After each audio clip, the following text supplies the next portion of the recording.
Ghazali, kamu itu kayak batu asah.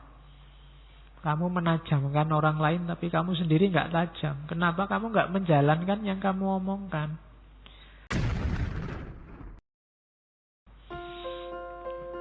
Nah, ini juga kritiknya Diogenes pada masyarakat, pada orang-orang pinter, termasuk gurunya.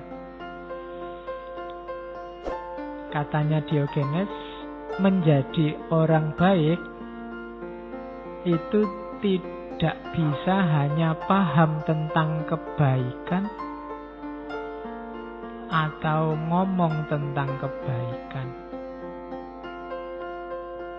Orang baik itu adalah orang yang mempraktekkan kebaikan yang dipahami dan diomongkannya. Tokoh-tokoh yang dilihat oleh Diogenes itu hampir semua cuma menang ngomong. Khususnya yang dikritik ini orang-orang sofis. Orang sofis ini dulu kita sudah bahas tentang sofisme. Orang-orang pinter cuma bayaran.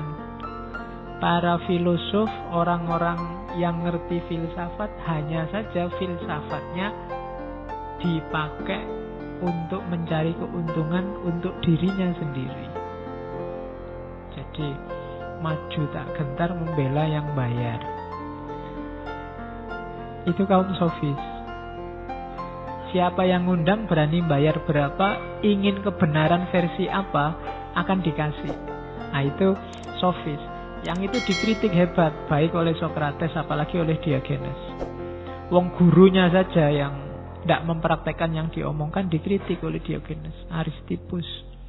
Katanya Diogenes, loh, orang baik itu bukan orang yang menceramahkan kebaikan, tapi orang yang menjalani kebaikan. Meskipun masyarakat hari ini sering tertipu.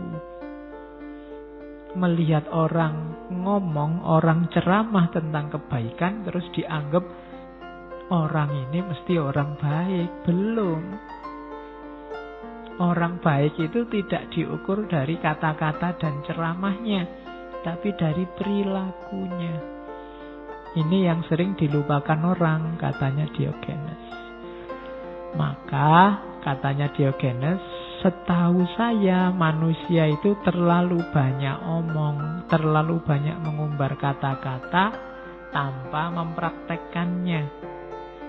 Kita menampilkan diri sebagai para penjaga moral yang hanya bisa mengajarkan hal-hal yang baik dan buruk tanpa mempraktekkannya dalam hidup. Jadi prioritaskan perilaku moral di atas teori moral. Jangan cuma ceramah, jangan cuma menasehati, tapi juga jalankanlah. Biar tidak kayak kritiknya kakaknya Ghazali pada Ghazali. Ghazali, kamu itu kayak batu asah.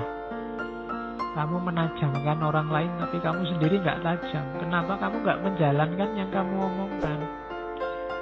Ceramah tentang tasawuf, ceramah tentang tirakat, ceramah tentang laku, ceramah tentang sholat malam, macam-macam. Dewe nggak pernah.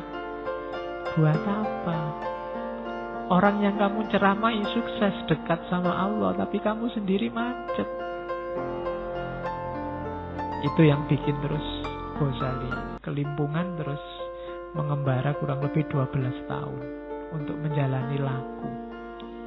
Nah itu beratus abad sebelumnya sudah disindir oleh Diogenes.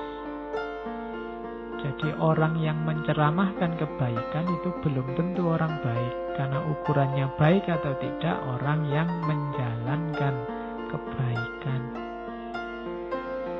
Maka Diogenes ajarannya tidak lewat buku, tidak lewat teori, tapi lewat hidupnya sendiri. Ketika dia mengajarkan orang hiduplah secara alamiah, itu dia sendiri hidup secara alamiah. Hidup jangan berambisi, dia juga tidak punya ambisi apa-apa. Itulah Diogenes. Ya sama kan kayak Nabi kita, Rasulullah. Itu kalau ditanya akhlaknya seperti apa? Seperti Quran yang berjalan. Tidak usah capek-capek nyari tafsirnya. gimana jadi muslim yang berakhlak. Sudahlah, tiru saja kehidupan Nabi. Seperti itulah yang diinginkan oleh Al-Quran. Oke, kita lanjutkan dawuhnya Diogenes. Itu sindirannya ya. Mereka yang mulutnya selalu menyampaikan kebajikan, namun tidak peduli dengan prakteknya, itu seperti harpa. Harpa itu alat musik yang menghasilkan suara yang menyenangkan orang lain, sementara dirinya sendiri tidak ngerti tentang musik, tidak menikmati musiknya. Ya, harpa yang kayak gitar besar itu kan.